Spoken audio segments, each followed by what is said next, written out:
No, one book. And still, it's like I'm the last of the real. It's like I'm the last of the. So if you teach French and Spanish, is it so like secondary school students or? Yeah, secondary up to sixth form.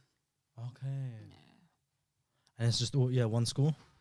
At the moment, no. I want the flexibility, so I'm doing supply teaching. But because I'm qualified, I'm quite a good teacher. So through that, I've been able to now elevate my status and just, get more for the value that I give. It's just all a hustle. I need to show my face. Everything has been quite brand new for me. I've only started. I moved back to London like March, so my whole life really has started since March, as you know me right now. Oh. Okay, we're ready. We're recording live. Ready? Ready. Cool. Thank you so much for coming on. Thank you. How are you? How you been? Happy, blessed, highly favored. Living my best life always. So just quickly going on from what you're saying. So you came back here in March. Was it this year? Yes. Okay. Well, March 2022 now. Okay. I moved back to London, started a whole new job, a new journey completely because I'd just come out of a breakup, so I needed time to heal. Took a couple of months out, and then I came back, and since then, just everything has been up. Good. That's what we like to hear. Magic. Yeah. It's like magic. It's amazing. I could do that face again, seeing us in a new room. So where were you living before? So I lived in London in that relationship, and then we broke it off, and I went back to Norfolk, the countryside. Oh. So I'd stay with my mom for a little bit, get my affairs in order, clear up my mind a little bit, and then I came back. And then it's like I said, it's been magical. Literally everything that I've wanted has just come true. And even things that I didn't know were going to came, like the Andrew Tate interview, being on Pulse podcast. It was all by chance, but divine timing. Must be quite intimidating to see your ex next to Andrew Tate. You know what I think? Listen, the best revenge is a good glow up. Yeah. My face is going to be flooding every screen. No matter how much you want to run, I'm there. Breathe air. Yes. What was he like? What was Andrew Tate like? Do you know what? Before the interview, I was like, people saying, do some research because you need to go prepared. Everyone was hyping up the fact that I'm sitting down with Andrew Tate. And I said, listen. But you wanted... I wanted to go free. I didn't do any research on him before. And I said, the only difference between me and Andrew Tate is that he's got a lot of money and a lot more exposure than I do. But other than that, I've studied all my life for moments like this. Professionally is what I do. And personally, I also speak from experience. So I went into that super confident. And me and him ended up just having nice conversation before the show. He's really cool. I asked him about where he was from. I asked about him in Luton because, he's a British boy. He's from Luton. From Luton. That's so weird. Yeah. He still says water here and there, stuff like that. Yeah. It was really, to be honest, he was really cool when I met him, but I was disappointed afterwards, after the interview. There was he got arrested, and through that, it brought up conversations that I should have had before, but I didn't because I wanted to give him the benefit of the doubt. And there was some videos I didn't like to see, so I retracted my comments and I said, you know what, I take back anything that I've said that is good about him. He does not deserve my respect because the things that I saw go completely against what I stand for as a woman and as a personality. So, other than that, he was cool. He's alright. I just hope he just. Behind the scenes, behind the mask, I just hope that he is as nice as he shows himself to be. And how did she get him on? What's her name again? Pearl. That's it. Yeah. How did she get him on? Pearl is a G. Pearl is a G. She's a top G. Yeah, that one there. She's a top G. She conquered the digital world, especially on YouTube, with content that is very niche for a woman to do. So she's a woman that kind of stands with the boys and is super against the girls unless they fit the model that she's going for. So of course you can imagine that's gathering the attention of a lot of men, especially men of the kind of Andrew Tate and all of these podcasts that they do the whole red pill movement. And that's really how they got in touch. They actually got in touch with her, I believe. So that says a lot. So she's doing really well. She's just reached 1 million subscribers. She's obviously over 1 million subscribers now. Her growth has been rapid, and I'm happy that she put me at the forefront of things as well with her. Great support. It's been fab. She's awesome. How did you start doing that? How did you start getting to the forefront of podcasting, and having something to say. So first, it all started with Castillo and Clout Chasers. Yeah, brilliant. And then that kind of gave me a little bit of notoriety, you know, because, who's this girl that sat down with Castillo? And the title was Castillo Gets Flirty. I managed to be the only one that really kind of controlled the conversation with him because he's quite a unique and powerful character. Yeah. So that's how I first got into it. But then after Tupperley's show, it was really like a random one. I was scrolling through the internet and Sarah Garvey, you know, the black don, the bald one, the one that wants to be the new British Kevin Samuels, him. Yeah, he said something about the fact that he said something along the lines of women shouldn't run societies. Me, I did politics. I studied all of this. I know my personality. And I actually have a dream of working in politics, of being a diplomat or some sort of political or public figure like that. And so I messaged him. I said, your problem is that you don't have a beautiful woman with intelligence to tell you the true facts. Get me on my show and you'll see what happens. And he said, yeah, cool, come on. And that was Pearl's show, and that was the first time. That was the first time I came on, and I told them that I'm an 8.5 out of 10.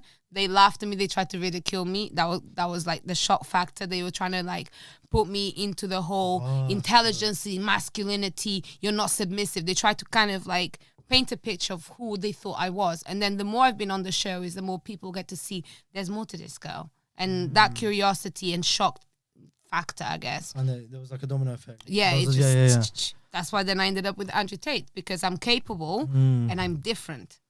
Okay. So that's how I became all of this. And how was it on grilling with Castillo? It was really cool, you know. Yeah. This is the thing. When you've dealt with beasts in your life, you're no longer afraid of anything that's put in front of you. You're always ready. And Castillo, for me, was just like any other guy, but he's just extra cheeky. And I've got like, I'm a pro at handling cheeky guys with a smile. Do you know what I mean? That's it. And so with him, it was just the same thing. Sit down in front of a guy who's obviously going to try and say vulgar things to get me out of my comfort zone, who will definitely be attracted to me. I know, like, you know, and be impressed by the fact that I don't speak like most girls, especially on these type of shows. Dating shows don't usually have a lot of girls that traditionally have that substance, and, you know, normally it's just more like pretty girls that don't have too much to say. So I came and I shocked him a little bit. I know you don't want to touch heavily on relationships, but I'm just so so curious to know. Let's go. Ask me. What do you think is like the main problem with relationships in today's society? What's like the main? You've been on these interviews and podcasts, but it's like, if you had to just summarize, like, what is like the main problem today? I would say it's unsubstantiated entitlement. And what I mean by that is people want a lot of things, people demand and expect a lot of things, but they don't do the work with themselves to deserve what it is that they're demanding for. So I think that a lot of men are demanding for a certain level of respect that they're just not going to get, because you're meant to be a provider and a protector, but a woman can provide for herself. So now you can't just be a provider and protector. You need to evolve yourself. You need to probably be more emotionally aware, you know, a bit smarter, a bit more composed, a bit more confident in other things, you know, be a bit more like intellectually different. That's the only thing that men need to do now to build themselves to get to a stage of being provided and protected with respect. Yeah. And as a woman, you need to be independent. You need to go and get your bag. You need to be responsible. You need to be selective and exclusive. And a lot of girls don't have those attributes, and they're demanding for loyalty from a man and the ultimate Prince Charming sort of experience that you're just not going to get because you didn't work hard enough to be that woman. So both sides right now are just too entitled, and they don't know what hard work on yourself actually means. That's the problem, I think. And what do you think? What does it mean to be like a woman today? Or was it what does it mean to be a man? But like, from your perspective, what does it mean to be like a woman today? In today's age, I think there's no such thing as modern woman. I think there's an evolved woman. Society has changed, and as a woman, you're no longer it's no longer kind of acceptable for you to be the little pretty princess that sits in a corner waiting for Prince Charming to save her. The damsel in distress no longer works in the world of today. Today, as a woman, you have to be able to be feminine and still embody, you know, that ideal visual of a housewife, of a traditional wife, and things like this with respect and in exclusivity, some sort of level of purity. But purity doesn't mean virginity. Purity, in my opinion, means being selective and exclusive. And I think that's what it means. As a woman, you need to be exclusive, you need to be powerful, and you need to be feminine, you know? And that's it. And work on yourself in terms of insecurities. You don't have to be the most beautiful, but you have to be fresh and clean, at least. You know what I mean? And I think that's what it means to be a woman nowadays. And what about the man? Like, what's like the ideal? I would say for the man, it's a man that has discipline, you know, a man that is invested in building himself up to be the king that he wants to be. And I think that's what makes a man today. And he needs to, and to be that guy, he needs to be able to have composure in the face of stress. Because guys' main problem for me, I think, is stress. That comes from competition, that comes from being a hustler. And if you don't have that internal composure, you're not going to be a man. You're just going to be another hot mess that the moment you get into a relationship, your whole ego is going to mess up the whole thing. So men need to work on their egos, and that involves a lot of, you know, hard work on yourself. I'm just relating to the relationship. I wanted to ask, even alongside, you have to, like, a man and a woman nowadays, okay, there's a lot of entitlement and ego, there's ego flowing around. Yes. So what about sort of the beauty side? Is there sort of any standards to look a certain way nowadays? Is there like standard? Is there like a standard nowadays where it's like you have to look a certain way? Yeah, definitely. I mean, or even to make it easier for you, do you feel pressured for yourself to look a certain way nowadays? okay, I think that definitely there are standards, and, you know, social media is amplifying these standards and making them be so, you know,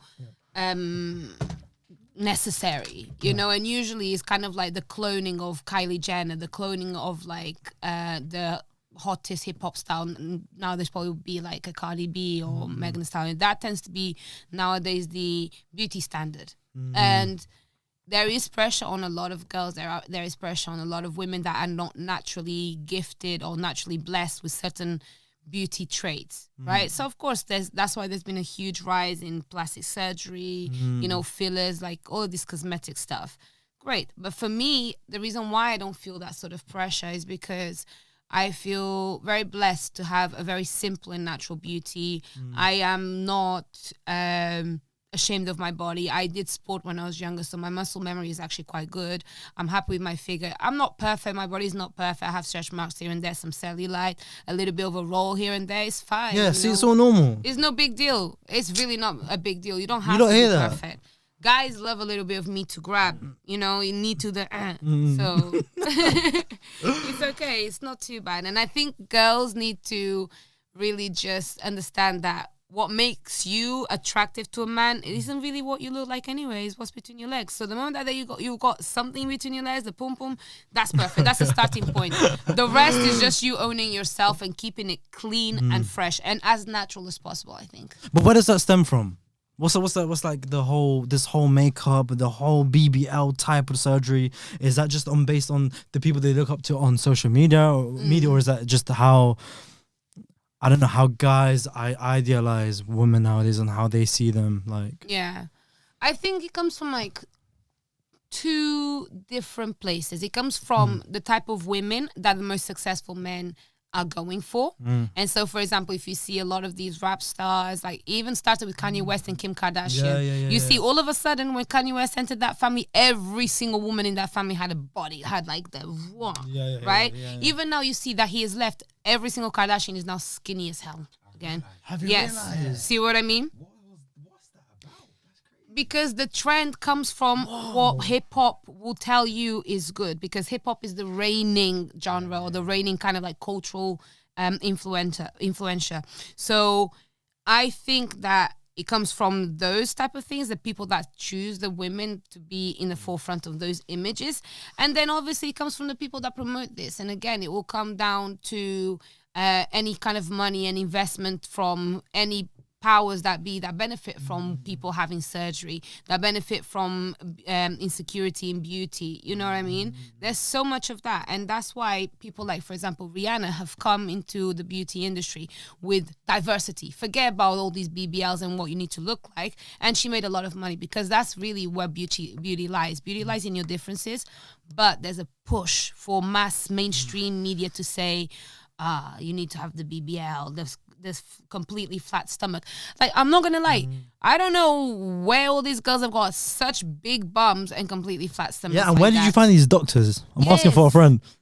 And not only that, some of the doctors are good and some of them are terrible. Sometimes when you're walking around in the street and you see some of these girls with BBLs, like in person, when I see it and I see the exaggeration of the body, as a woman, it scares me, number one, and it doesn't look attractive. Because when you see that naked, it's different. In clothes, it looks amazing. So different.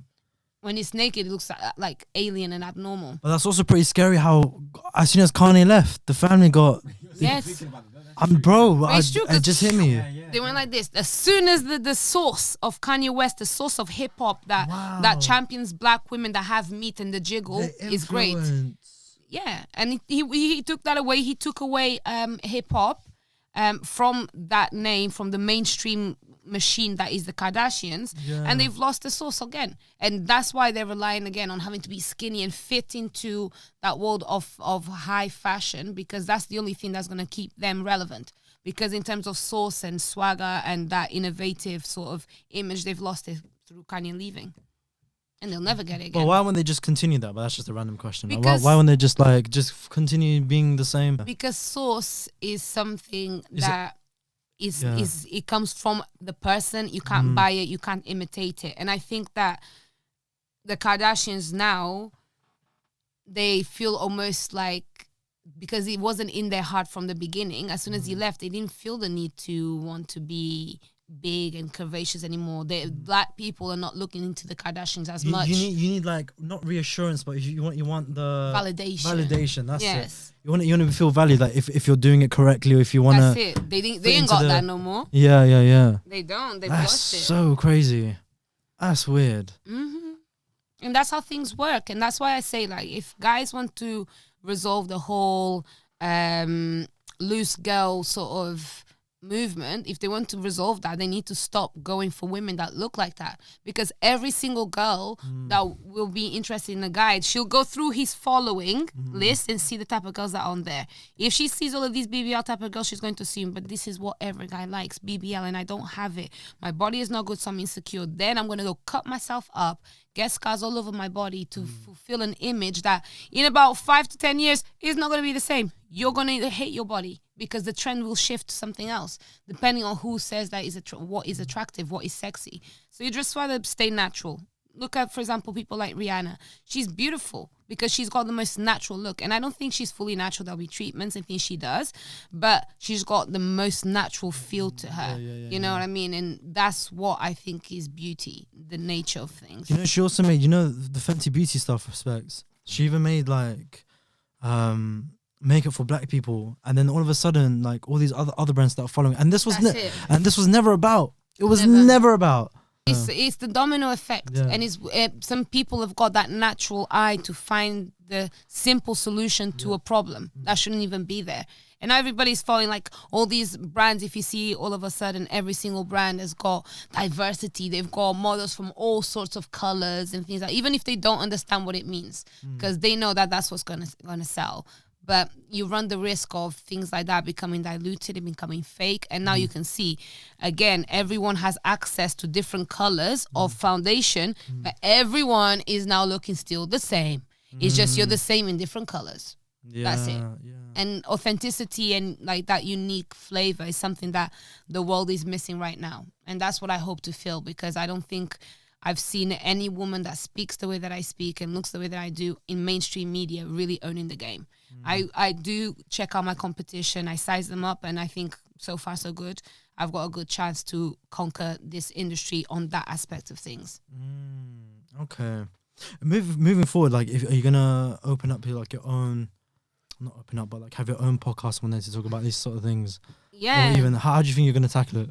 So right now, the way I'm trying to look at it is I'm trying to get myself to a point where I'm at the most self-managed level that I can be. Yeah. So I don't really want to sign for anybody. I don't really want that sort of like ownership given to someone else. Yeah. So I'm now forming a team and trying to think about a way in which I can create content, high quality content, but also consistently and do a lot of it. So I'm thinking more towards creating a production / agency for for projects like this because I've got a lot of ideas. Being a teacher means that you have to think about interactive activities. So the kind of shows that I have in my mind, the kind of things that I can bring to the entertainment world is amazing. So if I do a production company, I can sign myself under my own company and be a model, presenter, consultancy services to help any kind of production companies come up with show ideas. You see what I mean? Through that, I've got royalties. Through that, I've got profit percentages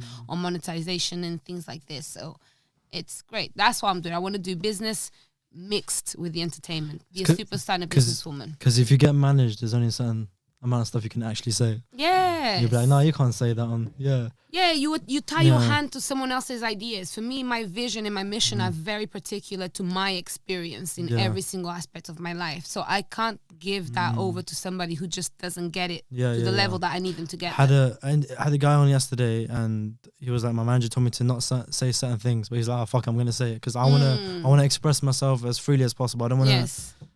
I don't want to have anyone like tangling my life. Yeah. Because you know what it is with a manager? What you do is you make it about the money and less about the mission. And when you make it about the money, you limit yourself. Yeah. And I don't want to do that. I said from the beginning of everything that I've done, I want to be successful being me, which means that whatever I say, if you think it's controversial, if you think I'm cocky and arrogant, whatever you think, I can't help you. It is what it is. I'm telling you what I feel like in that given moment with the mood that I'm feeling at that time. That's why sometimes I'll be a bit more like, sometimes I'll be a bit sweet and smilier. It just depends. I just do what I feel like. I just show up. Like I said to you, I want it to be spontaneous because I want to show up and just talk about things because I've had these conversations with myself a million times. In my head, it's always running. So whenever people ask me questions, I'm always ready. And I have a good intention for people. I want people to learn and to do better. So I don't think my content is ever going to be, inflammatory in that sense where it's going to hurt people. It may shock you, but is your mission to change people in a certain way, or is it just like it's entitled to hear me out? I think it's more towards changing and empowering people because I came to England when I was 12. My life turned upside down from the change from Portugal to here in so many different aspects. And when I came to England, I came basically as a nobody. You're an immigrant kid from a single parent household, you are of color, you barely speak English and so on. So I understand that a lot of the time the reason why people are suffering or why they're not doing well in life is not because they are dumb or because they're bad people, whatever people want to judge. How they were They have lack of access to opportunity, lack of access to knowledge that they need to know to be able to do anything. If you ask me, what do you have to do to buy a house? I'll tell you in theory, but I don't really know because no one in my family has bought a house in this country yet. Of course I wouldn't know.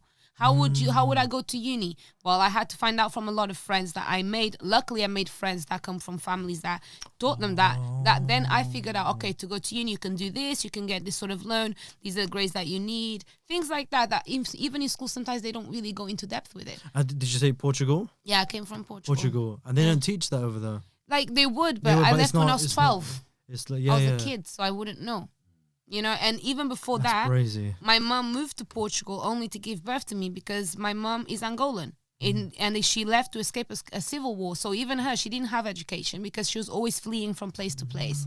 So do you see what I mean? Although she's a very intelligent woman. She can only tell you what she knows. She can only tell you what she knows. And same with my dad. My dad used to fight in the war. Although he's an educated man and everything, life made it so that you couldn't kind of feed that information onto your kids because you're more focused on survival and also there's certain things you just didn't know. So I had to figure out a lot of stuff on my own and also by chance and through knowing a lot of people that luckily for me are good people of substance.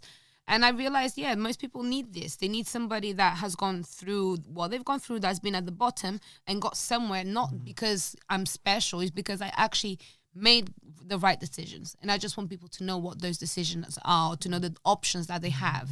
Because sometimes your parents won't tell you, your teachers won't tell you. There's no one to tell you.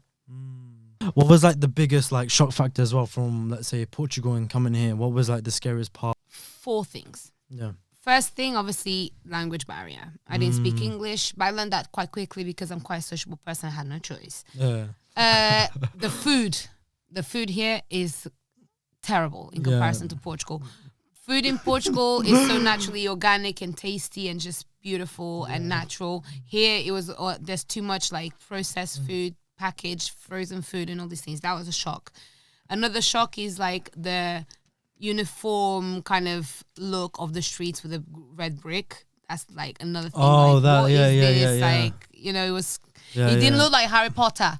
Yeah, yeah, yeah, yeah, No, yeah.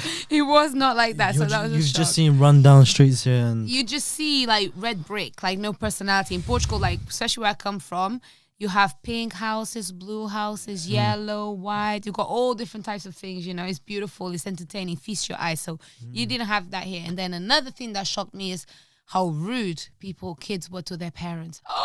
hey, Yeah, because I'm of Angolan descent. So both my parents are Angolan. So the education that we get at home, it's very like strict. You do not disrespect your parents. If you tell your parents, I've never told my mom to shut up. I would never dare. Even at this big age, I would never. But I've heard a lot of people, especially like in the countryside, as I just, being able to speak to their parents like that. And that was another shock. So when I first came to England, I was like, wow, what is this place?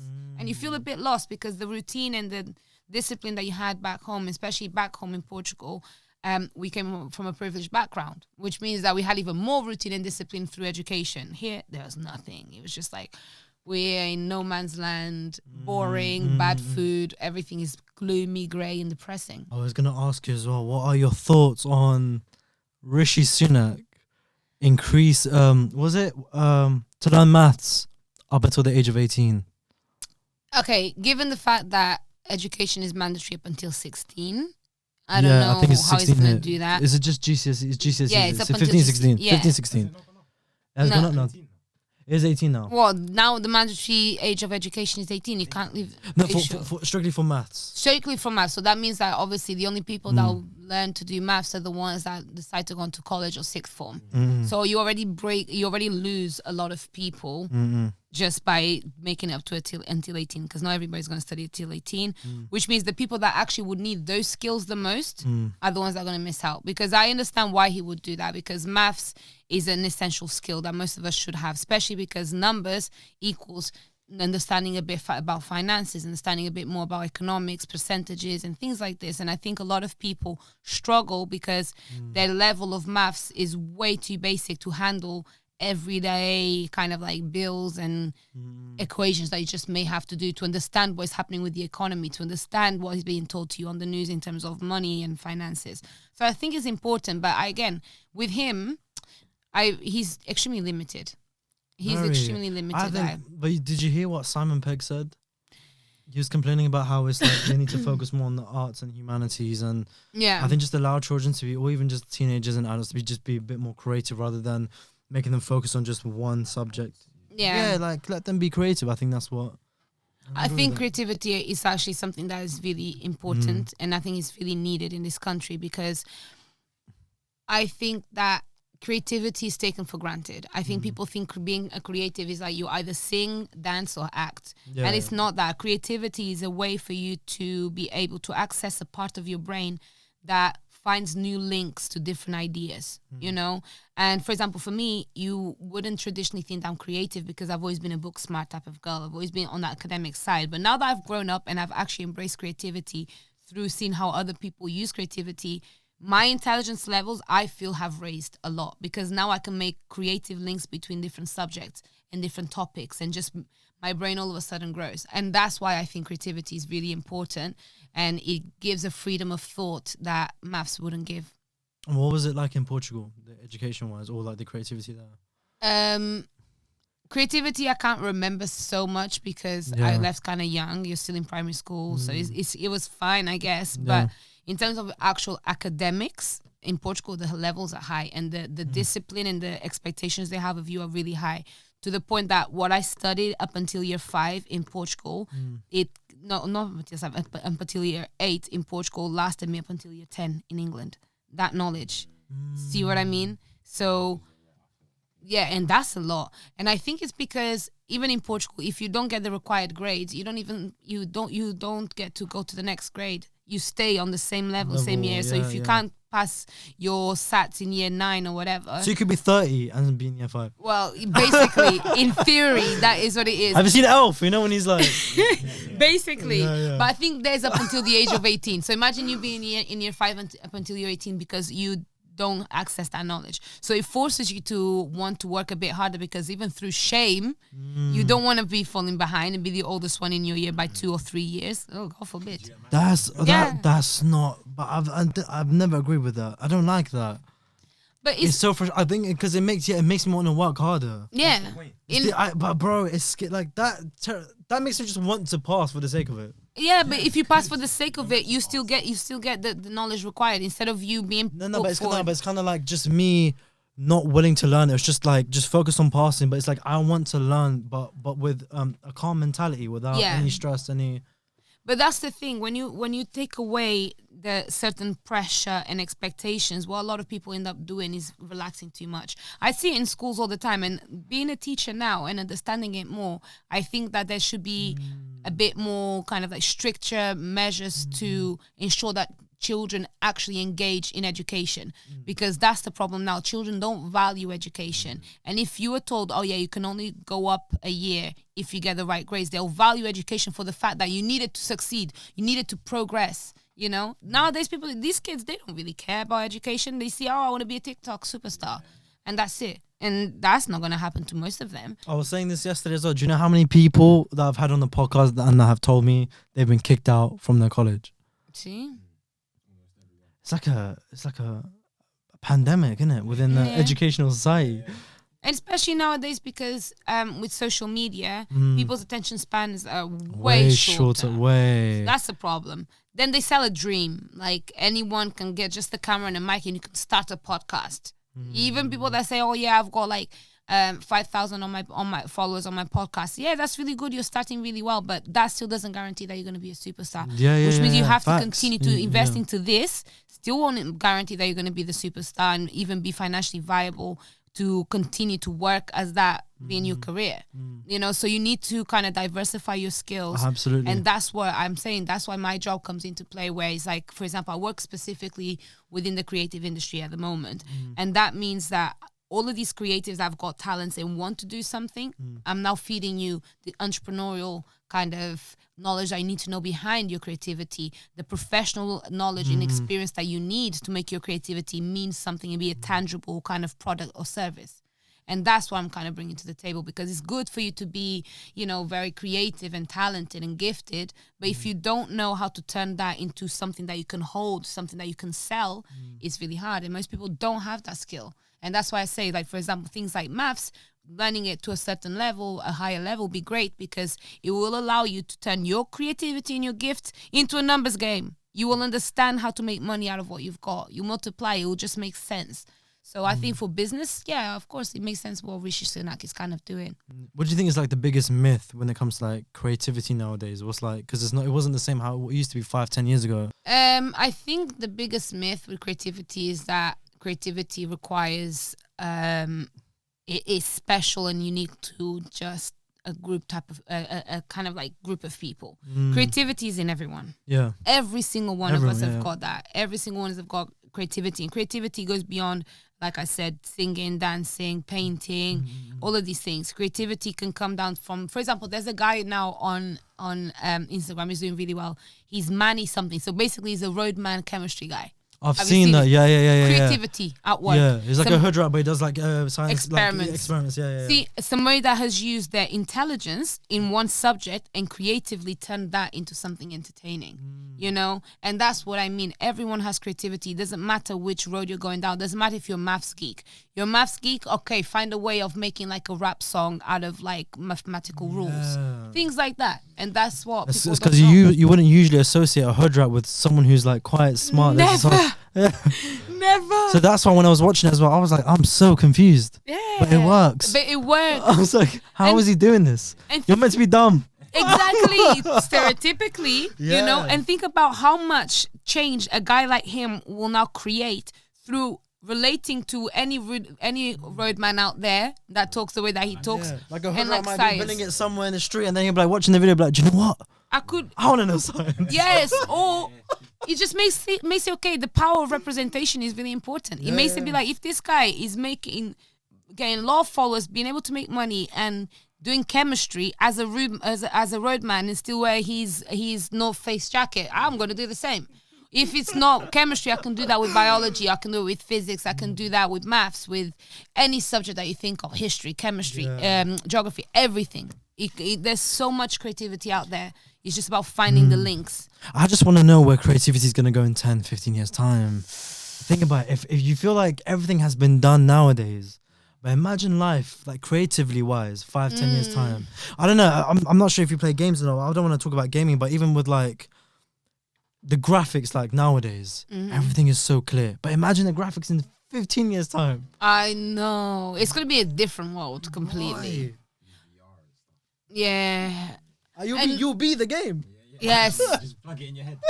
Eventually, that's what's going to be. But that's the thing. It's either going to go two ways. It's either everyone is going to be extremely lonely and kind of create their own reality through VR, through being able to have all these programs that build so much for you, especially with AI and so on. That's one way. Loneliness and isolation, right? Or the market is going to be so oversaturated with so much similar content that everyone's still going to be able to do it, but there's going to be the elite that rule the entertainment world. The small ones that manage to find either to monopolize from early or manage to find a niche that nobody can replicate. And that usually comes from you being like just, a superstar. Just like the music industry is saturated with everyone's a freaking rapper. How many people making money? Only the ones that are either extremely talented naturally or the ones that have got a nice deal behind them. Yeah. And I think that's going to be the same for the rest, for all of this YouTube, podcasters and so on. So you better find your niche. You have to. I think even someone told me that they might even remove YouTube or YouTube might even die down at some point. That freaks me out. I don't like even like, I don't know, maybe another app like TikTok next year might even take over. Do you know what I'm trying to say? Like TikTok might not even last as long as Snapchat. Yeah. I don't know. I mean, I feel like YouTube may be able to last a while simply because YouTube will represent, TV. You know how you go on TV and you got Channel 4, this, that, and every single kind of like platform or YouTube page will be like a TV channel. And YouTube is the main go-to place, which is what they've done, and they've done brilliantly. I think they managed to replicate the TV system extremely well. And if anyone is actually smart, what they're going to do is they're going to recycle old models and make it new. Like you can see a lot of old programs. Right now, people love it. Like, for example, imagine if you do a new Cribs. Oh, yeah, people will watch that. I want to see Stormzy's house. I want to see Dave's house. I want to see Seth London's house. Cribs now would be great, but you can't do it on normal TV. People don't care about normal They'll TV. Just watch on YouTube, On YouTube. So everything that is not on YouTube yet needs to be on there. Those Cribs or like Made. Do you remember Made from MTV? When are you guys too young? No. I used to watch them. The shows I used to watch on MTV was Pimp My Ride. Pimp My Ride. Imagine doing Pimp My Ride. Yeah. That would be good. Yeah, bring that back. Bring back the old shows that recycle it with new faces. The same way that Hollywood does it, recycles old movies, recycle old shows, and that's like like what I'm kind of doing right now in my head.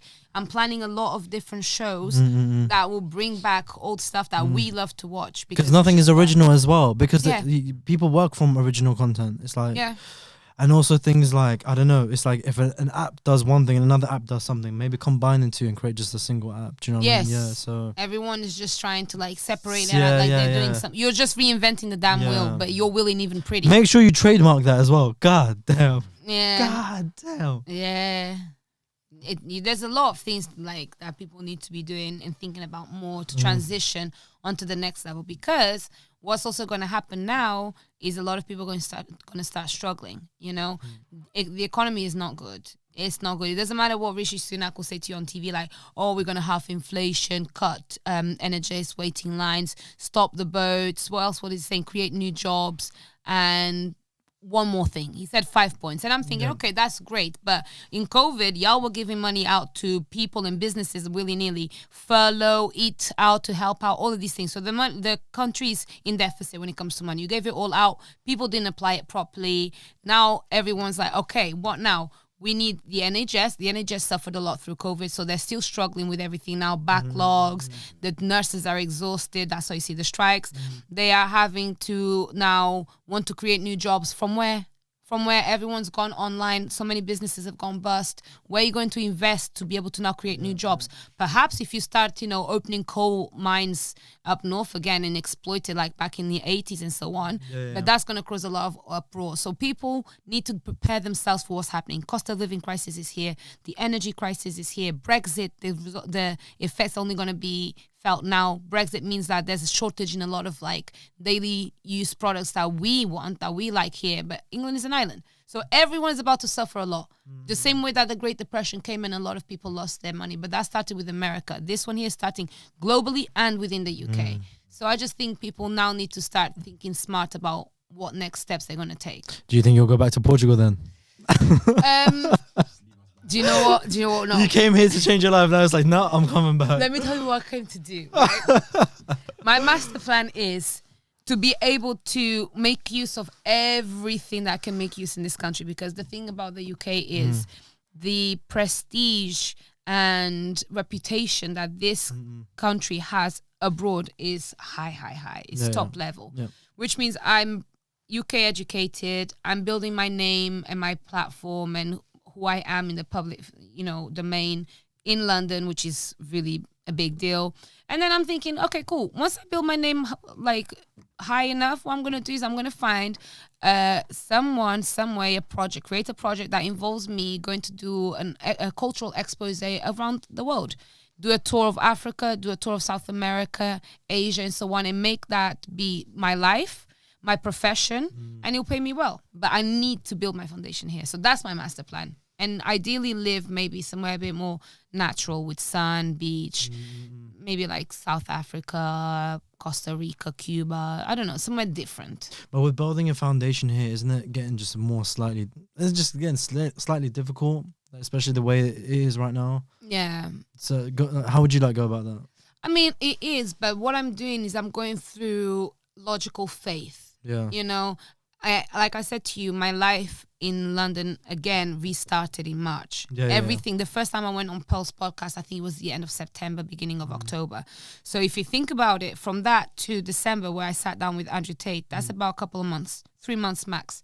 And I see the difference that it made. And I believe that, like I said to you before, I represent a completely different niche. So I know that I can build that up. I know that although the scene here is becoming a bit saturated, they don't have anyone like me I'm a foreigner. My English has an accent. How many people with an accent are actually out there speaking? How many foreigners do you see speaking in these podcasts? It's usually people that were born here. English is not my first language. Yeah. So I know that I've got the opportunity to grab a whole chunk of the market, get the French, Spanish, and Portuguese speaking audiences that are usually left out of the equation, bring them all under my umbrella with English. I can go global. I can reach the whole of South America. I am African as well, so Africa is under my wing. You know what I mean? There's so much ways that I can just expand and take advantage of everything. So London right now is serving me well. I'm sitting down here with you now, creating more content, putting certain messages out there, manifestation. It will happen. It's crazy time, because even the people that were on the podcast with Andrew Tate, majority of them were not British. Yeah, but they were born here. With Auntie and Esther. But there was one American girl. Yeah, Brittany. And the host. Yeah. Andrew was born in Luton. Yeah. So realistically, I'm the only one that really is the odd one out of all of them. And I'm always the odd one out. And that is my strength, even though at one point it felt like a weakness.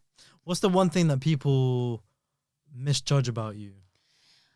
I think people think that I'm meaner and more arrogant than I am.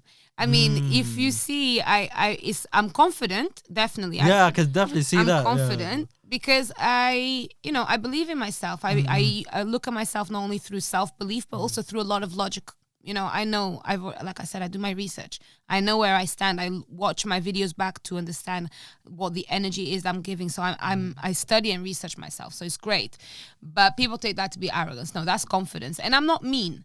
A lot of people are now seeing my face through these podcasts where it's like very heavy and combative energy. So of course I'm going to come with fire. Like I'm not going to sit there and take crap from people.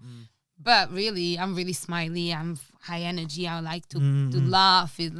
Laughing is my favorite hobby, really. Well, and you usually get this through like your DMs or people like making just general comments about you, like. I think it's more like, when I first put my face out there in the world through Pearl. Yeah. What people have chosen to pick out of me and the image that they've tried to portray of me. Like, I'm reading the room every single time. It's like I threw a grenade by going on Pearl's show, and now I get to see what are people saying about me. How do people react to my persona? And usually and I've always received this my whole life, from when I was young up until now, that I come across as very brutish and very mean and, a bit arrogant, but it's not. It's just the way I am. And what was the feedback like that you got from the Andrew Tate stuff?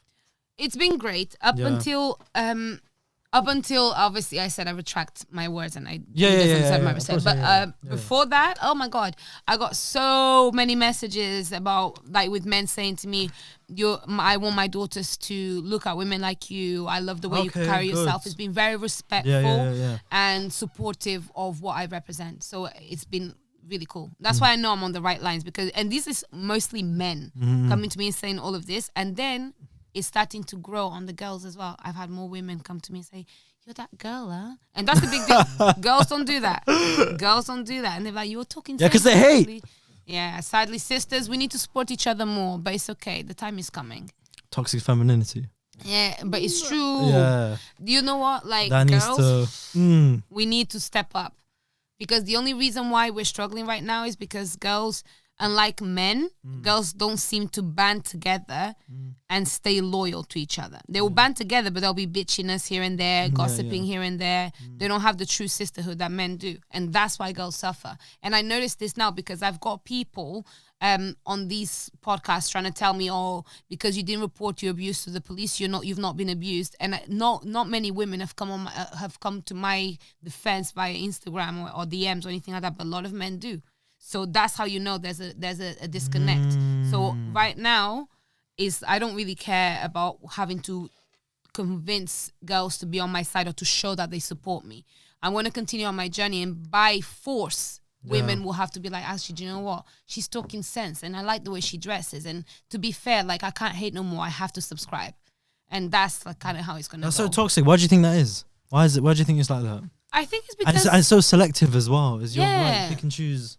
I think it's because the world has taught women that there's competition. If you don't do this, your man's going to go with another girl. Another woman can take your man. And women, even amongst themselves, if you see with rappers, like, I'll take your man. Your man was in my DMs, things like this. So there's a lot of like competition and insecurity and mistrust between women, And I mean, I understand where it's coming from, but girls need to be taught more to build their personalities than their looks. Because if you build your personality, integrity will come with that. With integrity comes loyalty, respect, and trust. And that's what women lose out on. They don't have integrity to themselves even. So. And where do you think that stems from? It just comes from the competition side of things, from somebody always kind of trying to remind you that you're not the prettiest girl in the room, that there could be another girl that could come and be prettier than you. And as girls, I think that we always want to be a princess. We always want to feel beautiful. And if you have that kind of sentiment in the air of like someone else can do better than you, somebody else can take this away from you, immediately you're just like, oh, no, don't get close. I can't trust nobody. Everyone's competition. I ain't got no friends. And and girls can be a bit like, we talk a lot more. But actually, men gossip a lot as well. I know the man them talk. Do we? But I think we do. You do. Yeah, we do. It's the same thing as I'm not even gonna lie. Yeah, the man them. You guys gossip even more. When I sit down with my boys, oh my God, we have the best convos. The man them got the best. I feel like you get along more with men than women. It's very true. And I feel like men have your back more than women, just like you said as well. Yes. That is. Yes. Not right. It's not right. That's not right. It's really not right. How does that make you feel? It makes me feel like I've got a bigger mission as a woman to represent myself in a way that is inclusive of everybody. So I'm working a lot on building a tribe, as I call it, of girls where the main thing that brings us together is that love and sisterhood that you can tell by seeing how we interact, that there's nothing that could come between us. We are all different types of beauty, and we're all beautiful in our own ways. We accept that we're comfortable in our shoes. We are all doing our own thing. There's no jealousy in terms of who's got more money, who's more capable. Nobody cares. And we're all very intelligent. So there's no competition or feeling stupid or feeling dumb. So I'm bringing that together so that girls can understand we can learn from each other. We can support each other. We all look much better when we're together, like Charlie's Angels, instead of you standing on your own like a lost bird or like somebody that is loose looking for attention. It's amazing. And that's what it is. I want to work to show girls we can be sisters. Don't worry. I'm not hating on you. I don't care. Is it because you think you look a bit intimidating?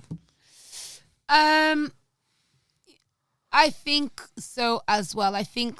Although I think I have a sweet face, I also think that I've got a resting bitch face. Yeah. That's the thing. And a lot of girls probably think that, again, like I might be rude or might be stush or there's always negative. I've noticed that there's a lot of negative kind of connotations to my image. I don't know what it is, but there is. I'm like a victim of that. I tend to stay away from people who look intimidating. I'm just like, I'm gonna leave that person alone. They they don't look mad. It's just like there's something going on, and I don't want to interfere. Yeah. I would rather be right here. Yeah, I get that a lot. I get that a lot especially from girls. I remember like a lot of my friends or a lot of people that know me now, they used to be like, "Oh, I thought you were a bitch before I knew you, but you're actually nice." I'm like, "Well, yeah." So I think like that my image can kind of push people away, but it's okay. It's a good filter because only the real ones will approach. And it helps, but yeah. You see, when you said that how you get along more with the guys than the women, and like you said, like the conversations are always more fun. Yes. What have you heard from the mandem that you thought, okay, this is interesting. I didn't know this as a woman. Oh, you get to know. Listen, with the boys, the reason why I love it is because there's brand new information. The same way that you'll never know what your boys are like until you hear it from a girl is the same way you'll never know what girls are truly like until you hear it from the mandem. Yeah. And with them, they teach me a lot all the time. They talk to me about, girls that are stressing them out, girls that they may potentially be interested in, and we have conversations as to why she could be or could not be wifey material. I hear about a man's world in general, like how men kind of may have competition amongst themselves, what makes men tick, business, like, how they're trying to make their money. I have a million different conversations. I didn't realize we were that difficult. I don't know. That sounds like a lot to me. It's a lot because you guys are dealing with this. It's daily life. But I go through that, but it's not like I don't ever sit back and think, whoa, like that's a lot. No. Until someone bullet points out to me. Yeah. And that's I need to calm down. No, but it's just life. Everyone goes through this, Yeah. And I think that's... But you don't realize until somebody says it. Yeah. And that's the thing. And sometimes what it is about guys is that they don't have the opportunity to sit down with a female that they trust and to unload all of this information because women can handle that type of information because we like to listen, we like to talk, and we care about this sort of thing. So when I sit with the boys, I get all sorts of stories. It's so funny, and boys are very logical, so you don't have to mince your words. You can just say whatever. So it's fun. It's unfiltered. It's as real as it gets. It's logical. It's great. I love it. But when it comes to like the woman, it's all like a bit. It's essay typing, rewording, and you have to be more sensitive. You have to be more sensitive sometimes because girls carry a lot of different insecurities, especially if it's girl on girl. It's like, what do you think you're better than me? All these little things. So with girls, there's more sensitivity, and tell me.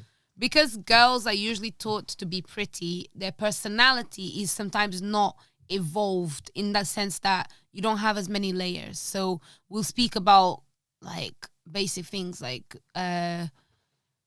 oh my God, have you seen what this girl's done? Oh my God, my hair. Oh my God, I want to wear this. Oh my God, this boy. Oh my God. Things that don't bring substance. Like with the guys, like I said, we can talk about all of this girl stuff and stuff like that, but we can talk about business. We can talk about sport. We can talk about just life in general. The journey of where they're going to go. It's not always in the moment. It's more about where you see your aspirations and planning. Yeah, it's more productive. It's what you need. Generally. And I tell the girls sometimes, I'm like, I'm done with this conversation. We've been doing too much air talk for too long. If you know, it's like mental clutter. It's really like mental clutter. Sometimes I tell my friends, like, you're the reason why men cheat, you know. Because they start talking to me, and this is the thing, like, I grew up as a tomboy. I've had guy friends since I was very little, like, through sports, and I was just, like, I've always been a bit of a tomboy. And I've built, like, a way of processing my thoughts that I guess has a masculine edge to it. So I don't got time to hear too much gossip of this. What should I wear? This guy said this. Is like, tell me, what is the problem? What do you want to be for the solution? If I can help you make a better solution, I will. If I can't, I'll be like, good luck. That's all I want to hear. I don't want to hear all of the long-winded stuff. So I think that's, again, another problem with a lot of men and women, because when you've got women that are kind of like basically hollow and you've got a guy, all it is just like, oh, she's plain and boring. Like, let's just get over and done with, bash and dash. And that's what a lot of the guys do. And that's what they tell me. They say, Dinalva, you're not like all other girls. I'm like, how am I not? Like, what do you talk about with girls? I don't know. They don't really say much. I feel like when it comes to relationships, then you'll know when you find the right one, because that's when you have like those type of deep conversations. Yes. It's not just like you said, it's bash and dash and whatnot. Yes. Yeah. And that's how I think it's important for the right women and the right men to have the right type of friends from the opposite sex. Yeah. Because speaking to the guys is helping me understand what is going on inside the man's head. And if this is not going on inside your head as a man, if these are other conversations we can have, then there's a problem there potentially. So we need to get deeper into that. And he's just taught me how to communicate with men without making them feel either bored or making them feel like I'm trying to step on their ego. You know, it taught me how to speak to men and relate to them very well on a deeper level. I know a lot of secrets about the men's world. So. Hey, tell me. Well, I know a lot. I know a lot of the things that men do to pull girls. You know, I know a lot about, you know, the things that men do to bolster up their image. You know, How do we pull girls? like sometimes the way that the indicators of whether a girl is on it or not. So it comes from how they look. It comes from potentially That looking thing needs to bin it. Yeah. Bin it. You know, when the girl gives you that look, that's when she's like interested. Yeah, things like this. It'll come from follow-up questions. Literally, it's amazing. But mostly they tell me a lot about the man then, because, like I said, the boys can gossip. So if we get talking about someone, even if it's a celebrity or just somebody that we may know and that we both maybe don't like, they'll be like, oh, and can you believe his car is not even? Or his shoes are maybe fake? Or he does fraud here and there? Or he borrowed that off somebody? All these things, so that when I look at guys coming to me and trying to show me like a certain image and be that G, I've got the ability to think, but where did all of this come from? Are you really that G? They don't. They fall. Listen, it's hard to fool me now. The boys have equipped me with some really serious knowledge. And then when it comes to like going into a relationship, they've also given me knowledge on how they see women, what they think is respectful for a woman. That's why even the way I dress has changed a lot because of me interacting with the boys, because it's like they tell me about the sort of attention that a woman will ask for depending on like what they're wearing, like the visual cues for men. I know all of this. I know about what makes a man feel happy and peaceful at home. You know, I cook a lot for the boys as well. I cook a lot for the guys, because it's almost like I'm practicing my wife's skills with my friends, but there's no sexual or that kind of like romantic attachment. They're just like, yo, do you know you're a real wife? You know, I like you. You're really cool. My sister. And that's it, you know? So having guy friends is really good. And I have masculine energy in my life. Why don't girls have that knowledge or that trick that guys do? Well, why don't they have that? Is it because you know because you hang around with a lot of guys? Yeah. And obviously girls don't hang around with a lot of guys, so they don't have that. No, and a lot of the time when girls are trying to be friends with guys, they don't know how to set boundaries that make the friendship be a friendship and not be like, if given the chance to, he would have sex with you. No, like seriously, my friends, if somebody was to message them on my behalf and say, oh yeah, let's sleep together, they think I'm crazy, because my boundaries are so firm that they know friendship stays friendship. If Yeah, you go yeah, anything beyond friendship, you're about to lose this person that has great energy. And boundaries are set by the I like that. yeah. Yeah. And you create boundaries based on, okay, me and you are friends. If I was a dude, would you touch me that way? If I was a dude, would you speak to me that way? No, you wouldn't. So don't do that to me just because I'm a girl. And that's your boundaries. If this guy wouldn't do this to his guy friend, he shouldn't be doing that to you as a girl. Yeah, facts. And that's how you're able to kind of surpass the whole sexual attraction, boy versus girl sort of thing, and have very substantial and powerful friendships with men that will benefit you in your married life one day. Literally. I think I've got more boundaries now than I used to. Like, what are you like with girlfriends? What was it like for you first? Do you have a lot of girlfriends? female friends, Yeah. I'd say I got quite a few. And I got quite a few. Okay, there's this thing where it's like, I don't know if I got quite a few. I don't talk to them as much. So I don't know this I don't really hang around with a lot of female friends for me to understand their little culture. Yeah, so but even when when a girl tells me like I can hang around with a lot of boys because, you know, they're man them and like, yeah, we're friends, we can get along. How do you feel about that? Do you believe that it's possible? The honest answer is I don't know.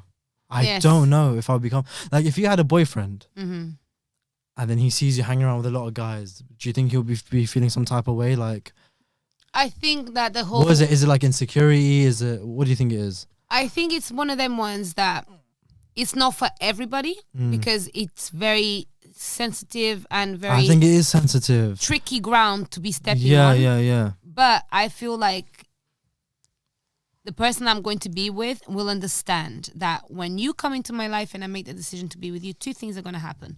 One, every single brother that managed to conceal his intentions of like, oh, if she would let me, I'd be with her.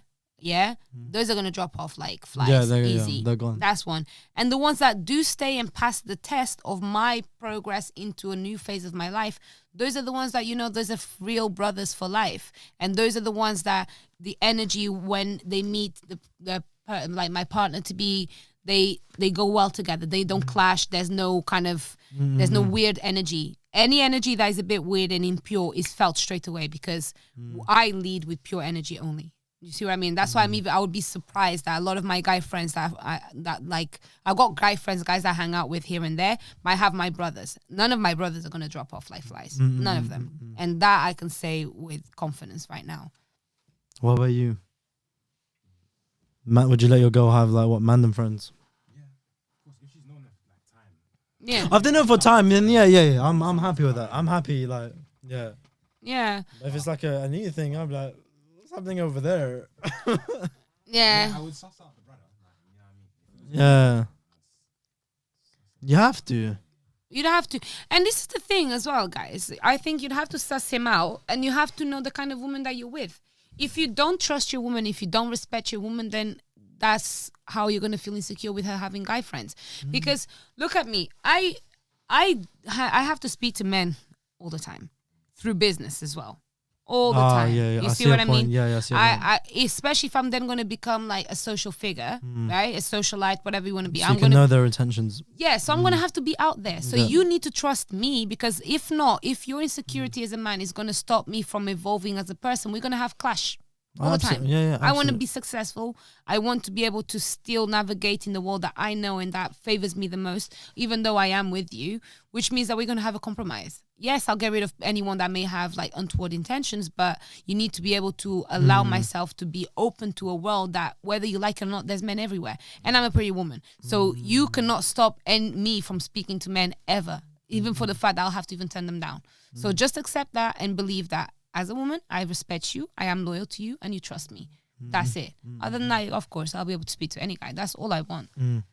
There is a topic that you had on the podcast with Tate that really stuck out to me. It was, are we going into a post-marriage society? And I just wanted you to like talk about that fresh from your perspective, because I know there was a lot of back and forth. Yes. But I want to hear your like side of the story. I want to hear your perspective. Yes. Listen, because this is Okay. one of those ones that for Yeah. me, if I take There was so much like I don't know, but it, do you know, I'm not. It is I'm what not. it is. Yeah, I'm not mad at it. It gets like that. Yeah. Especially if you have Andrew Tate in the middle of it. Yeah, exactly. Yeah. I mean, I think that when you take away the whole emotional and ideal aspect of marriage realistically is a partnership between two people to create a family and sustain that family to their best abilities, right? Yeah. That's what it is.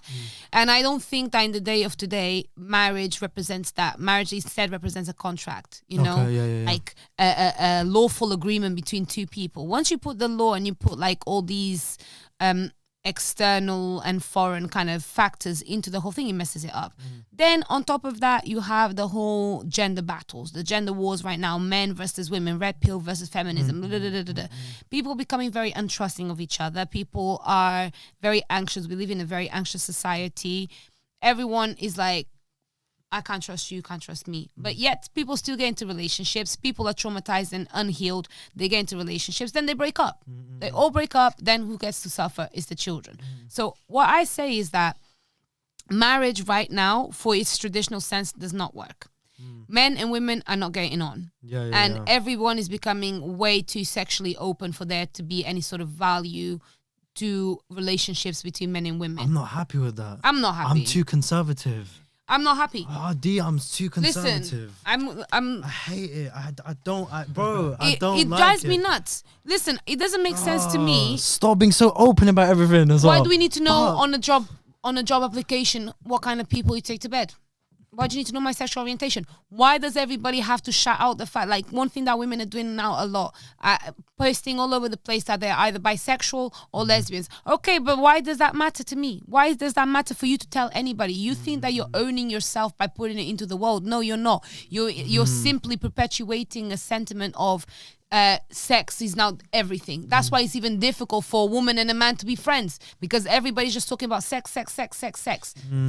You see what I mean? It doesn't make sense. That's why marriage and relationships right now are there in the ruts. And what I say is the best alternative is you're probably going to find that in the next decades to come, men and women are going to have that sort of like walking toy sort of relationship where a man is a walking dildo and a woman is a walking vagina. That's it.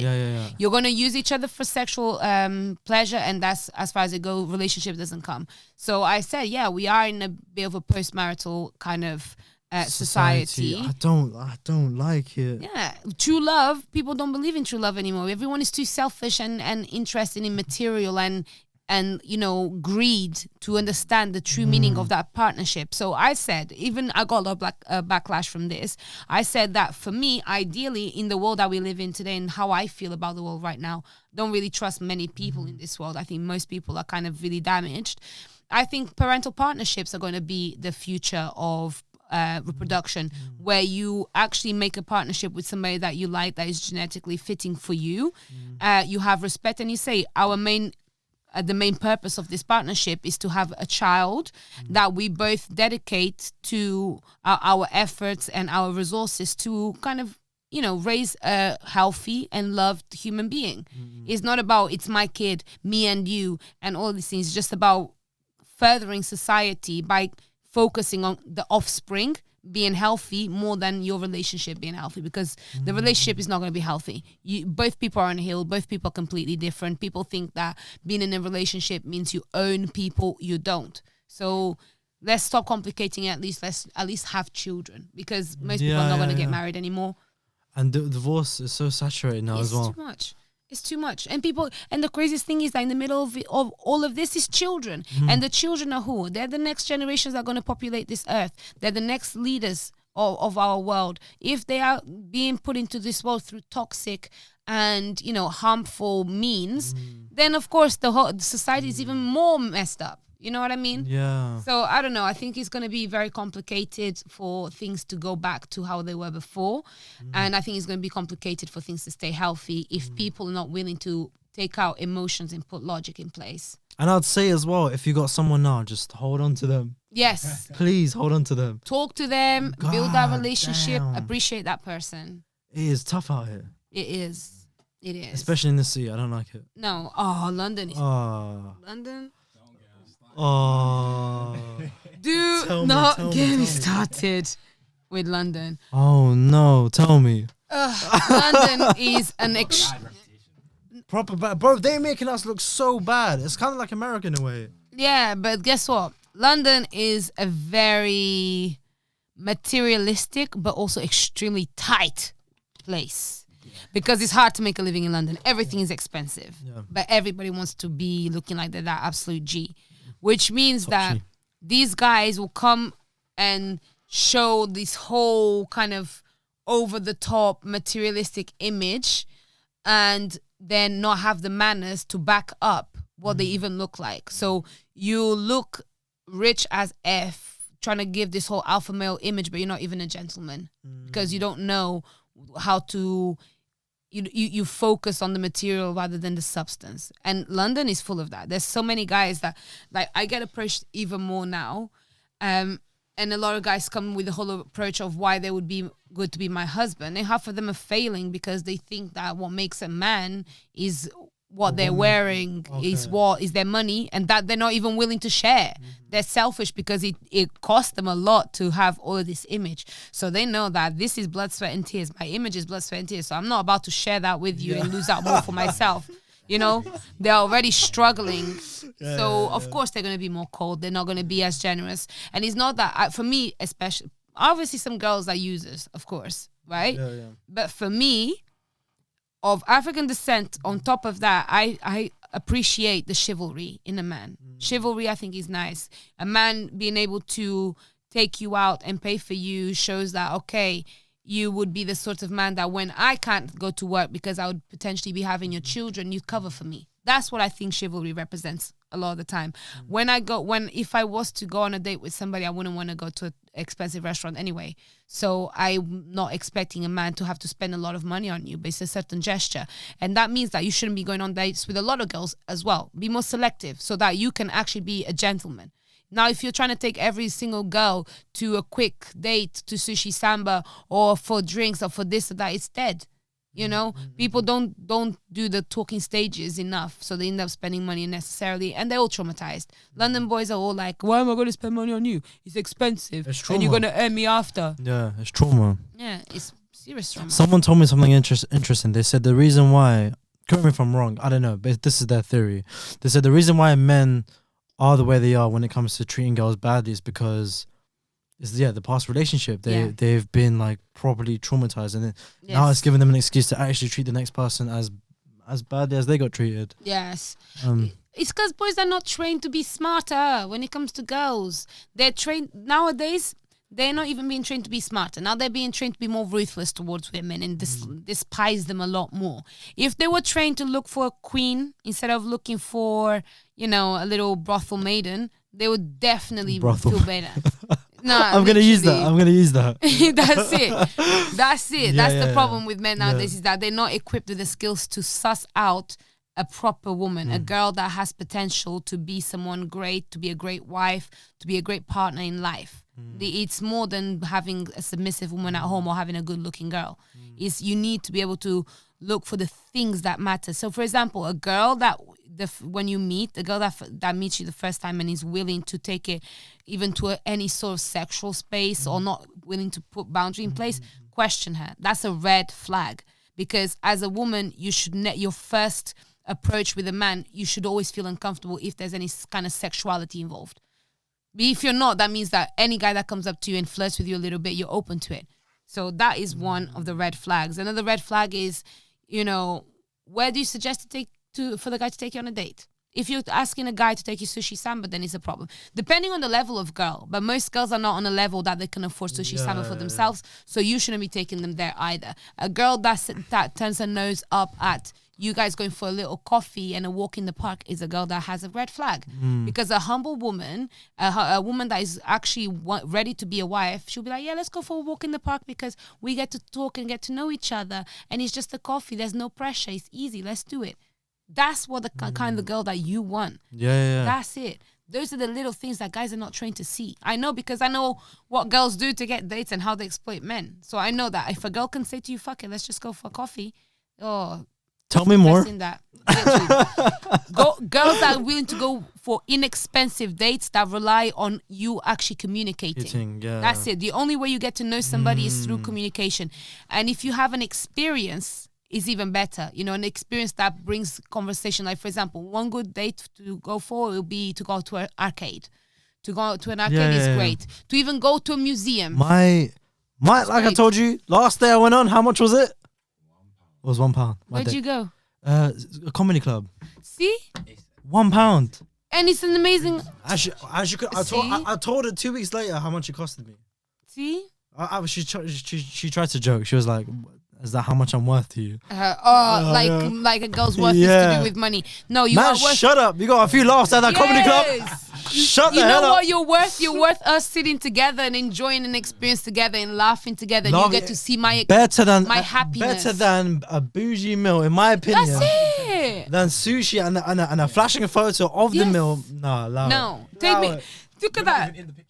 Yeah, like you see what I mean. But if you go to a comedy club, you're both enjoying. It's an experience. You're laughing together. You get to talk and be like, he was dumb, right? And you know, little comments like this, it provokes an interaction beyond just hi. Yeah, let's eat. Like, oh, what is he wearing? What is she wearing? Is she fine or not? Yeah. What gives you the ick? Yeah, Fucking idiot. Ain't nobody caring about no icks when you're laughing and distracted. Yeah, do experiences. So yeah, if you get smart with your dates and how you put girls on the spot, under pressure, people show you their true character. Tell a girl, oh yeah, I want to take you to a restaurant. Let's go for a coffee. Let's go for a museum, a free museum. We'll go on a tour to look at art and start discussing look at creativity and have a point of reference for you guys to have a conversation. Where's that? Where is that? People don't have that no more. They're not creative. Everyone just is restaurant. It's consumerism. That is sickening. That is sickening, literally. And that's the thing, like, don't do these things. Let me tell you something even smarter. If you're a guy and you want to take a girl on a date and you want to check out her body, let's go to a spa. You can get free day passes to go to Nuffield. Take the girl to Nuffield. Take her there. You'll be seeing her swim, and she's very comfortable because it's a spa. You're gonna go sauna, steam room. You're not even thinking about is he checking me out. You're just gonna go because you're gonna enjoy at Nuffield. Can you get a hotel as well with that? Or no? Well, that's the problem. Why do you need a hotel?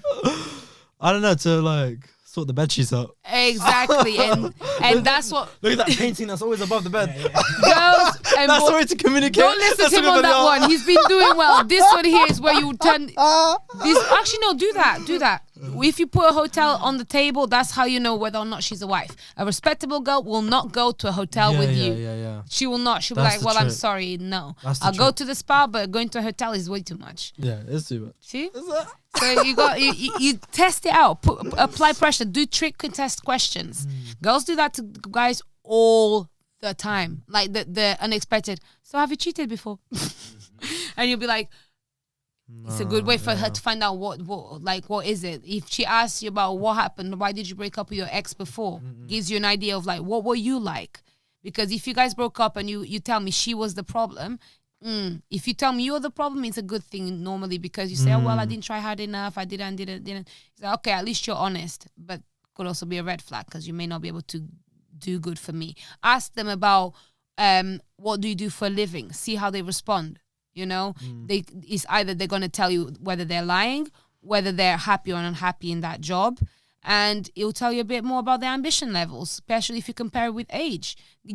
Start putting, points and checkpoint areas for you to see, like, who is this person? What is the mask not telling me? It's all about asking the right questions and being in the right environment. Do you know what? When I used to live in Netherlands, I used to live there for 1 year. Nice. And the difference is between here and over there. Girls move to me. That's another problem. Why don't girls move to boys a little bit more? Ain't it? I don't get it. And it's so easy for us. But it's again. But even when it comes down to, how about the woman proposing to the man? Or are you more traditional? Like, okay, man has to, go down on one knee or whatnot. I had this conversation, and again, I'm very much up for going towards that. You know, Really? Yeah. You're the only woman I've come across who said that. Do you know why? Because You hear that, ladies? You can, and it's beautiful. Think about how amazing it would be for you to be in a healthy and happy relationship with a man, and you don't put pressure on him to be like, you need to now ask me to marry you. You've been it. No, I will ask you, be like, babe, do you know what? I love you so much. I am so happy with you, and I would love to become your wife. Would you marry me? It's almost like asking him, like, giving him the power to be like. But men always put forward the whole idea of, I might not be ready. Just out there. I might not be ready. I'm not really, But what's the difference between you kind of putting indirect pressure on him and directly telling him I love you and I would like to get married to you? If you're going to tell me I can't do it, it's the same thing as you then coming to ask me and me telling you I don't want to marry you. You're going to break up with me. If you're not ready to marry me when I'm feeling ready to marry you because I love you and our relationship is healthy and ready. If you're not going to give me a proper answer, then fair enough. There's problems potentially. Maybe he might not be ready, but why are you not ready? You know? So it all comes through communication. But I would ask my man to marry me. And you know what that is? It's basically me just asking you to ask me to marry you. Simple. Yeah. So you still win. You still get asked. And at least you're both on the same boat because you want to get married and you want to get married. Yeah. You know, you see somebody whose energy, you think, okay. For example, even if you're in a club, you see the guy is not really speaking to many girls. He's just standing there, a little bit more reserved. He looks good. There's something about him that you'd be like, oh, just go up to him and be like, hi, I'm Dinalva. How are you? What's your name? That's all it takes. From there, the guy is going to feel privileged and gassed because, a girl spoke to me and she moved to me and she was really friendly. He's likely to give you his number. If he doesn't give you his number, ask for the Instagram. If he doesn't give you Instagram, it's likely that he could be in a relationship. So there's so many ways of you kind of just seeing people for what they are if you approach first. And you can meet a guy that is actually amazing because the guys that usually are the best husbands are the ones that are not out there looking for girls. They're not the ones that approach. They're the ones that are too busy and committed to their job, to their career, to themselves, to even entertain women like that. So if you approach a guy that is not really moving all over the place, you're likely to find your husband. Tell me the worst way you've been approached. I'm curious because if she has unlocked all the male tactics, oh, this must have been crazy to catch. Listen, I am, but not really. It's not hard to get my attention as well. There's very specific ways. I might tell you the secret. One thing I hate: don't touch me, don't grab me. It's invasion of personal space. You know what I mean? Of course, And from man to woman, for you to touch my body, it doesn't matter what it is. It can be a moment of arousal. I don't like it. Don't touch my skin, especially because I moisturize my skin. My skin is soft and supple. So I know. That's it. Like, literally, don't hold me. That's a sponsor break right there. Literally, get your shea butter. No, but you see what I mean. So like, don't touch me. So if you grab me, like for example, sometimes I like to just grab your arm as you're walking by or whatever. Don't do that. If the girl is walking by, you're not able to catch her attention. You'd rather wait for another moment to catch her attention, or maybe tap on the shoulder. Tap on the shoulder will work best, but don't hold my hand. Don't hold my arm. Don't touch my waist. You know what I mean? Things like that are horrible. And a lot of guys like to grab your arm and be like, "Yo, what are you saying?" I look at them up and down, I'm like, and I look at my arm, so they know that I'm like, who on earth gave you permission to even grab my arm? But do you know what it is? I think it's because you might not even be from here. Do you know what I'm trying to say? Still, you can't do it. It's not allowed. I get it.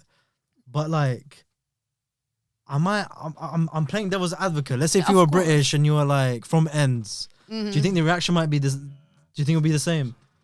Maybe. Yeah, I'm playing devil's advocate. Where do you see where I'm coming from? No, it's because sometimes... Maybe, I'm just testing the waters. I'm like, let me see the difference between... I don't know what it's like in Portugal. Do you see that? Like, in Portugal, do they grab someone's arm? Like to be fair, cala boca. To be fair, in Portugal, it's slightly different because the culture is different. In Portugal, for example, when you greet people, you give two kisses on the cheek, men to woman. Shoreditch could never... do that. In England, in London, especially with all these London boys, how are you ever gonna greet someone's girl and give them 2 kisses on the cheek? Culturally, in Portugal, it's fine, and there's no one really crosses the boundary. It's not that deep, but here it would never happen. See what I mean? Yeah. So I think like when we compare from country to country, again, it depends on culture, and I think that here in England, people tend to take advantage of the fact that here people greet with hugs. Hugs are also another thing that is a problem. Oh, you do? Oh, hugs. You think that's a problem? There's very specific ways of hugging. There's that quick one, like this. Yeah. Fine, just a quick one where only you barely touch. It's just like awkward. Then there's the ones where the chest can touch. I don't like that because now you can feel my breasts. That's not good. Don't like the ones where they touch me on the waist. It's too much. You can feel my curves. So you can like, if you're going to hug me. How about we just lock you away? How about that? I don't know. It's like you can't still hug. As a man, realistically, you should hug a girl over the shoulder. What about the way I hugged you? Was that okay? The way I hugged you? No, it was fine. Yeah. If it's over the shoulder, usually there's a sign of respect because you're not trying to go below where there's more intimacy. Over the shoulder, one arm, quick and easy. Not too much. Or you do the diagonal. Where your arm is not going to touch anywhere, but it's going to be like above the waist so you don't feel the curve. And over the back. Why do I find that hilarious? It's true though. It's hugging etiquette. Yes. But I didn't realize there was like so many rules to just hugging. Like a hug is a hug to me, right? You never felt a hug and you're like, oh, I wasn't expecting like that. Yeah, too tight. Yeah. Or too with a long like a longing sensation. No. Everything.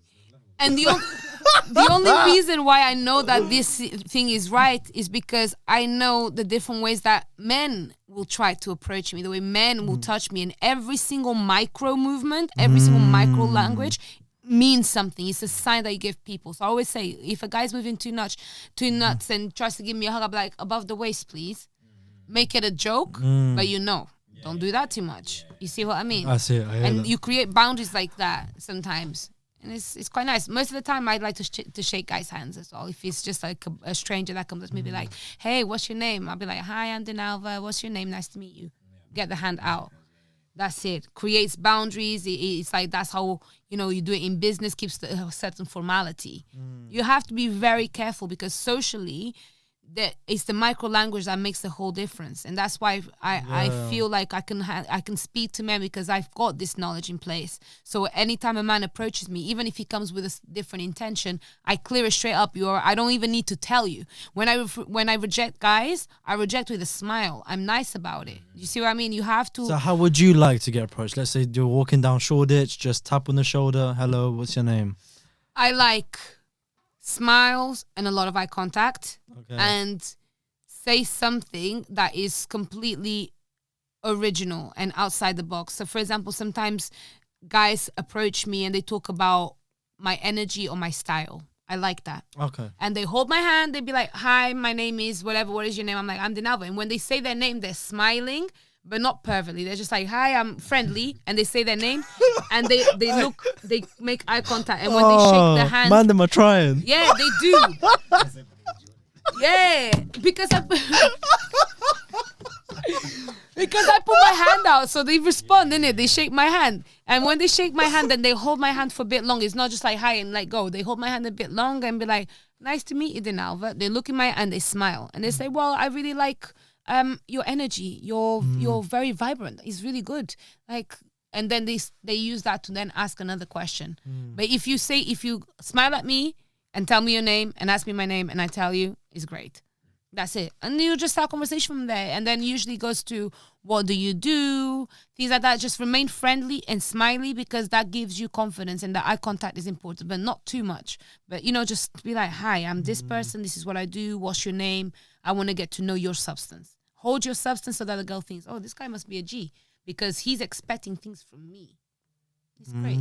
But nice and easy. And the worst way was the grabbing the arm. Don't hold me. Don't grab me. Don't touch me too much. Like, oh, I don't like it. I really don't. Oh my God. Like sometimes there was a guy that grabbed my neck. Because a man grabbing your neck is very intimate. This is a very sexual sort of like the fuck gesture. Yeah. People move nuts out here. Bro, it was like I was telling Rachel, it's because you guys are normal. That's it. But there's a lot of guys that just move absolutely nuts. And then the more... There are like standard procedures to get in there. Just... I was telling Rachel, it's so simple. Why can't you just... It's just be respectful. Don't hold the girl. Don't touch a girl in any way that you wouldn't touch your sister. That's it. That's the mindset that's what I tell people. Yeah. Yeah. If you would speak like that to your sister, if you touch your sister like that, then fine. How did you react to that? To what? To the neck grabbing. I moved this hand. I said, like, what are you doing? I always, my face, I'm very expressive. I frown and I'm like, what are you doing? They know I didn't like it. It's like, I'm very vocal. I don't feel uncomfortable to tell people I don't like what you're doing. And I think, again, that's also another problem girls tend to have. They feel uncomfortable telling people, to be like, yo, don't do that. Like that. And I said, you'd rather say no with a smile than to have to kind of silently comply to things that you don't want to do. You know, and that's why a lot of the time guys and girls have those kind of like sexual harassment issues or art charges and things like this, because one person couldn't read the room, usually the man, and the other person couldn't set boundaries and describe what is actually happening. That's usually the woman. So you'll go to a whole situation. The guy's thinking, oh, yeah, it's so cool. She hasn't told me. I've touched her arm. I've touched her thigh. I've touched her neck. All the sexual cues are there. She ain't said nothing. She ain't said no. Then we keep going. And she keeps enabling you to kind of take it further. Of course, a guy is going to think, oh, I can do it. Yeah, it's fine. No, as women, it's our responsibility to tell the man them, don't do that, please. Oh, smile, be like, no, don't do that. I don't know. I just don't really like it. Can you stop, please? Smile. It's really that easy. Because guys, they're visual. The language, like the way girls speak, is not really something that they sometimes like pay attention to, or what they don't say. You know what I mean? They need to be told no, yes, no, yes. And I think that helps. Communication from women is more important, like clear communication. Don't be afraid to tell a guy, no, don't touch me. Yeah, absolutely. No, I don't like that. Why did you touch me? Like, don't hold me. Feel free to pull away your hand if a guy's trying to hug. It happens to me all the time. Sometimes, like, you'll be talking to somebody and then they'll try and hold my hand and I move it away but continue speaking like this. You know, I find ways to dodge. And through my body language and me kind of avoiding certain things, they get the point without me sometimes even having to speak. I still remain friendly and they still like me. It's great. A man them thinks that builds confidence. Like, oh yeah, here's my like cue to. This is my first move. Like this is what I'm gonna do to jump in. Yeah, you test the waters. That's the thing. That's how a man will be able to, get a girl to bed. They test the waters. They'll be like, okay, I said hi. She said hi back. I asked her for her number. She gave it. Okay. Not only that, I asked for her number. The conversation continued. The eye contact is then she's smiley. Great. I touched her. She didn't move. She didn't react, which means that's allowing me to maybe try another one. She allowed me again. Okay, she's letting me touch her. And then that's how it builds. Men are constantly testing the waters. That's why I know, like, how a guy gets to the point that even he can have a one-night stand like that. It's crazy. And sometimes, like, one good trick that the guys use on some of the girls is that girls have a fantasy a lot of the time, or they have sexual desires and needs, right? So if you as a man approach a girl with direct, like, well, you know, you're hot as hell, I think you're super good looking, and I'd like to sleep with you, take it or leave it. Sorry if I offended you, but I'm just saying. Listen, a lot of time, the girl will be like, well, he's not that bad. He's straightforward with it. He may be a player, but at least he's honest. And some of them go for it. That's it. That's all it takes. I think it's preference though. It's like if that's what they're into, then bro, it works a lot. Literally, because this is the thing. A lot of the time, girls want certain things and they're not willing to ask for it because of the shame that they may feel towards themselves. So if a guy approaches them with that sort of like, I don't mean to offend you, but I really want you. Do you want it? Most girls don't take offense to that. If they don't want to, be like, lol, you're crazy. If they wanted to be like, what do you mean? That's another social cue. What do you mean? Like, what? You're crazy. Yeah, we get it. All right, let's jump to it. Yeah, we get it. What does that mean? You know exactly what that means. Yeah, it's the same thing as, you know, those awkward conversations or those awkward moments where it's like you're with the girl that you're linking. There's nothing else. I had this conversation with the guys the other day. There's like a girl that you're linking and you're going to her house, you're going over for the ting, right? For the ting stings. And you have to sit there and have an awkward conversation and pretend that you even have conversations before you build up to go and do the dirty. You skip all of that, and you just keep it very honest. Like, do you want it or not? And sometimes that helps out some guys, but you have to really have the I can't just say, do you want it or I can't what? That's if you want not one night stands or like a quick F buddy. It's not obviously to find a wife. I think mine is more. How do you pull girls? Tell me. How do I pull girls? Yeah, like what's your technique, and then I'll be able to kind of like give you some pointers here and there. How do I pull girls? Okay, from history, it's always been like, it's not me talking. It's more just the vibe, the atmosphere. Read the room. That's good. Read the room. Yeah. And I think it's the vibe I get from. So you read the room, you just mind your business a bit more, and you then, approach if it's right. And then they start to get closer, and I'm like, oh, cool, this is my cue. Yeah, see what I mean? Yeah, I'm not. Oh, are you on it?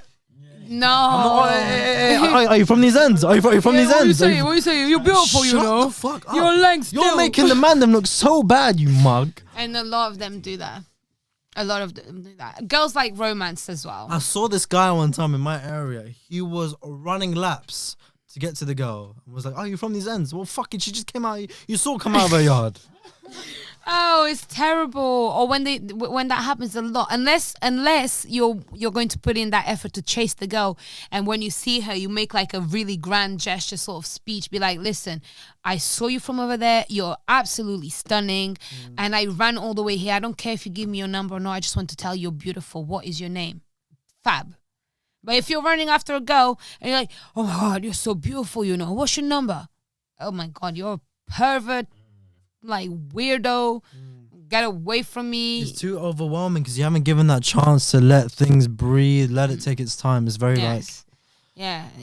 gotta take time. Girls are sensitive, very. literally.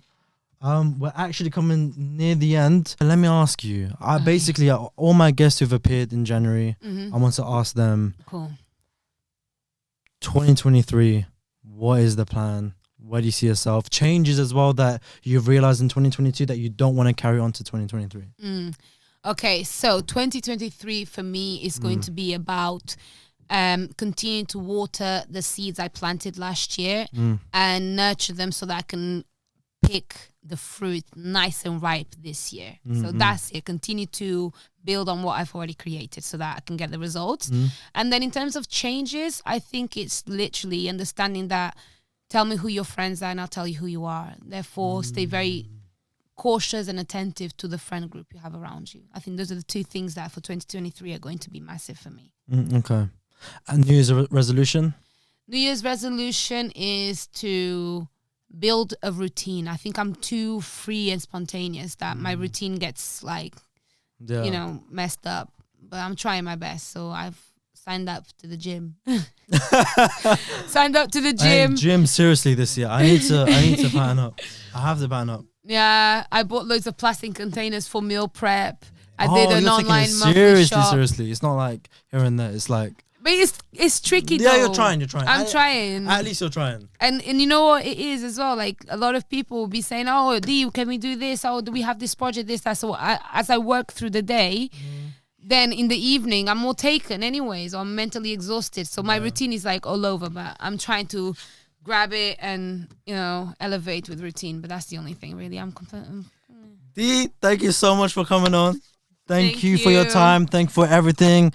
Everyone, please like, comment, subscribe. Specs, thank you so much. Dee, thank you so much for coming on. Thank you, guys. Well, lovely conversation. Thank you. I'll put your socials in the link down below as well so they can find